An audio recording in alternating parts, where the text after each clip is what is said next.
Hi, I'm Carlos Argueta and I'm the SHL Robotics team. Today, I want to introduce to you SEDRAD, the self-driving ads robot, as part of the OpenCV Spatial AI Competition 2021. It all started a few years ago when I began my teaching job. After lunch, I would normally take some long walks around the neighborhood of the school, and I started noticing many small movable billboards like the one on the screen right now. And I couldn't help but feel like, why are these billboards right in front of the store? People can see the store, so the billboard is wasted. Plus, these billboards have wheels. What if they could move on their own and go to some crowded public spaces not too far from the store? That way, people could actually notice the billboard and ask, where is this store? And probably even find it later. That's when I thought, maybe I should build a moving advertising robot. That way, companies could pay me to run advertisements on their behalf in parks or other public spaces and get more exposure. And for a long time, this was more of a dream of mine. Until last summer of 2020, when I finally told myself, maybe I should give it a shot. And I started by buying a mobile chassis or a mobile robot and teaching myself the robot operating system, ROS. I wanted to focus on the navigation part of it so that I could know how to safely navigate some environments. And around the same time, I stumbled upon the Kickstarter campaign for the OpenCV AI kit. When I saw the advertised capabilities of such cameras, I couldn't help but think, these cameras will be useful for my project. So I immediately backed the project, purchased 3 Oak Ds and 1 Oak One. And then, in early 2021, I stumbled upon another surprise, which was the Spatial AI Competition 2021 from OpenCV. And I was like, yes, this is just what I needed to keep me motivated on this project. So I immediately wrote a proposal and joined the competition. I felt extremely happy when I was selected as one of the finalists. So I immediately started purchasing other components that I knew I was going to need for the robot. For example, a very large battery to power all the computers, cameras, and the big displays where the advertisements were going to be played. And I started trying to put things together, trying to start solving the problems that I talked about in my proposal, until little by little things started taking shape. When I felt more confident, and also thanks to the kind support of some family members, I proceeded to purchasing 2 outdoor 49-inch displays for the advertisement. And I also asked a woodworker to help me build the upper part of the robot, the one that would carry the most of the payload of the robot. But it wasn't until early May, when most of the physical parts of the robot were completed, that the most serious coding, testing, and retesting and recoding of all of the software components of SEDRAD took place. So now I'm very excited to introduce to all of you the 4 main features of SEDRAD, the self-driving advertisement robot powered by Oak D. SEDRAD is a very heavy piece of hardware. When navigating autonomously, it is very important to make sure that it does it in a safe way, to avoid hurting people, damaging property, or damaging itself. The first problem that I encounter when navigating in outdoor unstructured environments is that simultaneous localization and mapping (SLAM) approaches are not that robust. So I needed to find another way to navigate without maps. Since many of the paths where SEDRAD is going to navigate are very well defined, like the red path you will see in the video shortly, it made sense to me to just create some segmentation models that could segment the drivable surface and let SEDRAD follow them. So I started by remote controlling SEDRAD and navigate those paths while letting the OGD cameras record frames that would later be used to annotate a dataset of driving surface segments to generate a segmentation model based on DeepLab v3. So here we can see an ROS node using the segmentation model to detect the red path that SEDRAD needs to navigate using the two front cameras of the robot. After segmenting and detecting the road, connected component analysis is performed in order to compute the area of the road detected and the centroid of the road. So the two dots that you see in the left side of the video, you can see a green and a red dot. Those are the centroids of the path. The red dot is the actual centroid and the green dot is the adjusted centroid based on where in the frame the road is detected. All that information is sent to another ROS node running on the main computer. And this new node uses this information to calculate the best possible navigation goal for SEDRAD. And this navigation goal is just used by the standard navigation stack of robot operating system that will let SEDRAD navigate safely while avoiding obstacles using the LiDAR. So how does it work? How can SEDRAD know how far is the navigation goal? Well, the RGB frame is used to detect the path and calculate the centroid of the path, and then the location of the centroid in the RGB frame is transformed to the location of the centroid in the depth frame. Using the spatial location calculator of Depth AI, we can calculate the real-world location of the centroid. This information is sent back to the path safety node in the main computer, and by combining the real-world location of both centroids, the left camera centroid and the right camera centroid, an adequate navigation goal is computed and sent to the move base node of the navigation stack, which will make sure that SEDRAD navigates safely to that point. Once SEDRAD reaches that point, a new navigation goal is computed in the same way. Whenever any of the two front cameras loses track of the path, some correction measures will take place. For instance, it will rotate the robot towards the last known orientation where the path was detected, or it might prompt SEDRAD to move slightly forward or backward to try to redetect the path.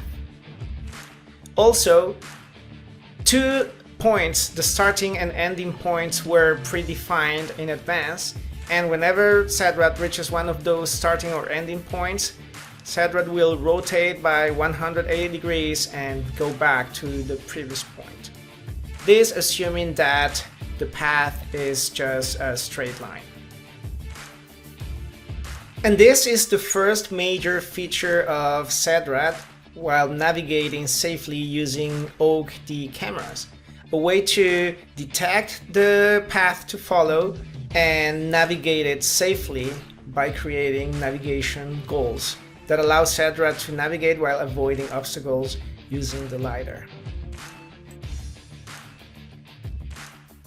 The second main navigation feature powered by OG is very useful where the area to navigate is not very large, but still not very structured, so that it's not very easy to set the navigation goals. For instance, consider this circle-like path around this big tree. The area is relatively small, but there are not many walls or big obstacles that could be used as a reference for setting the navigation goals. In this scenario, even if the map can be easily created, it's very easy when setting navigation goals to let the robot go off the path, hit small obstacles, or just exhibit undesired behaviors. So to solve this issue, I created a tool that uses OD cameras to set simple markers on the map that can be later used to easily determine where to set the navigation goals. Or you can even use them as reference point to draw in some virtual walls that will make sure SEDRAD stays within the desired path. So how does it work? The computer that connects to the OD cameras has a node that captures the frames, combines the RGB and the depth frame, and sends it back to the main computer, the one that runs the navigation and visualization software. On that main computer, you can have a look at what the cameras see, and you can click on that image to set some markers on the map, as you can see right now. So again, the spatial location calculator will determine the real-world position of those markers, will convert that real-world position, that is in terms of the camera frame, back to the robot frame, and then from the robot frame back to the map frame, and then it's going to draw those markers on the map. So all I need to do is set 2 markers at the 2 sides of the path, and then move my robot forward, set again 2 markers to delimit the path, and again move a little bit forward, and set again 2 markers to mark the path, and continue this process until the entire path has been traversed and carefully marked with those virtual markers.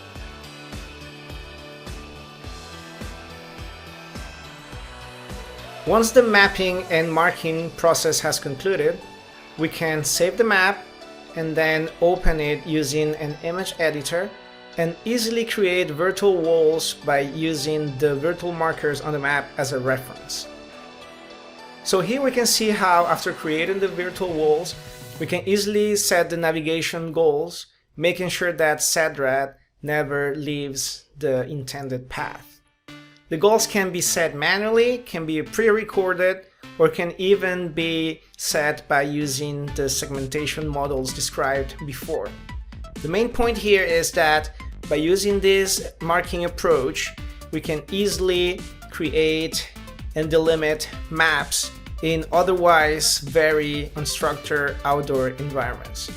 And this is the second main navigation feature powered by OD that SEDRAD uses.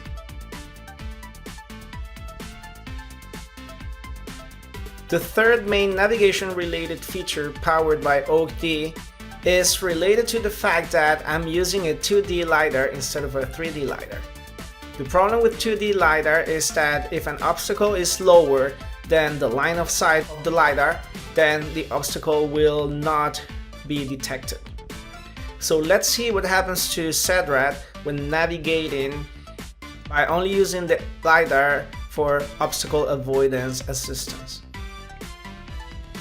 As you can see in this video, the LiDAR can detect some obstacles and add them to the coast map, but it's not going to detect those simple obstacles that we place in SEDRAD's path, and SEDRAD collides with them. This can result in very dangerous situations and has to be avoided. So my solution is to use the 2 front-facing OD cameras that are installed relatively low in SEDRAD's body as virtual laser scans. The process is relatively simple. The computer where the OD cameras are attached will stream the depth frames back to the main computer, and a special node running on that computer will convert the depth frames to point clouds and then the point clouds to virtual laser scans. Another node that specializes in combining different laser scans will combine the LiDAR data with this virtual OD laser scans data to create a final unified laser scan. This way, obstacles at the level of the LiDAR and lower obstacles that can be detected by the cameras can be avoided while navigating. Here, the virtual laser scans successfully detect the obstacle, and SEDRAD successfully avoids them while navigating towards the set goal. And this is the third and final main navigation feature powered by OAK-D, all in my best attempt to keep SEDRAD navigating safely while serving advertisements for my clients. The final main feature of SEDRAD powered by OAK-D is not related to navigation, but is extremely important for my application. Since SEDRAD is a self-driving advertisement robot, it is very important to be able to gather data that can later be used to give users some analytics. So using two OAK-D cameras attached on top of both displays, we can do facial analysis to detect the age, gender, and emotional reaction of viewers.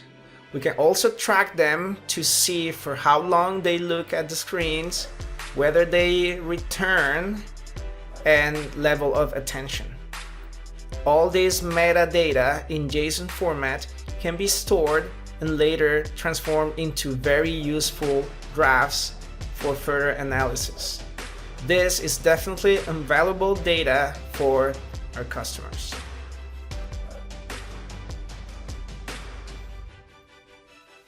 And that is the fourth major feature of SEDRAD powered by OAK-D. I hope you have enjoyed this video, and if you like it or have further questions, feel free to contact me at this email.